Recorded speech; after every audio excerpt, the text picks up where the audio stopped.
The California State Railroad Museum. Hello.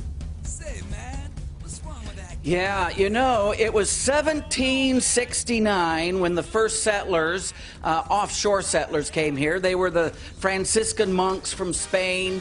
100 years later, ladies and gentlemen, in May, well, this month, coming up, May 10th, 1869, guess what happened that particular year?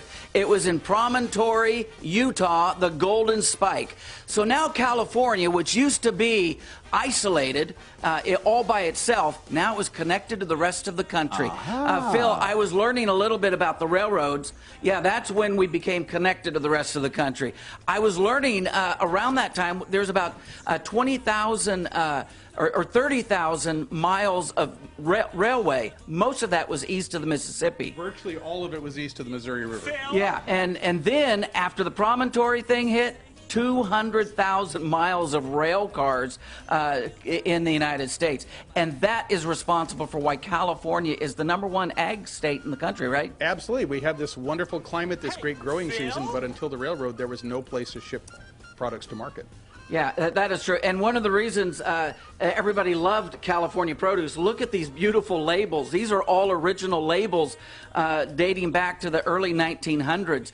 And it was Sunkist. Sunkist formed in 1893 specifically because of the rail cars, because now they could get their beautiful oranges from Riverside, California. They could get them to Boston. They could get them anywhere, right? Imagine getting fresh oranges when it's below zero outside your door. That's a real treat. Yeah, California sunshine coming to Boston. By the way, Riverside, because of these railroad cars, Riverside, California in the 1920s had the #1 per capita income of any city in the United States. That's because of oranges and because of these rail cars. Now, I asked you earlier, there is one produce item that has its name specifically because of these railroad cars, these reefer cars. Do you have any idea what produce item that is?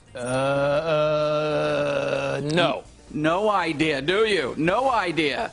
Yeah, in the early 1900s, they would load these cars with what we call head lettuce. And they would load these cars with head lettuce. Then they would put shaved ice all over those head lettuce. By the time that railroad car hit New York or Boston, they would open up these big doors and they literally would say in New York and Boston, look at this, another load of icebergs coming in from California.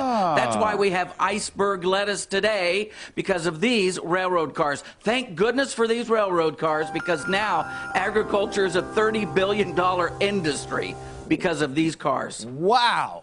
Hey, back I to love you guys. Every single time you show up, we learn something. Michael Marks, your produce man, with another history lesson for us today.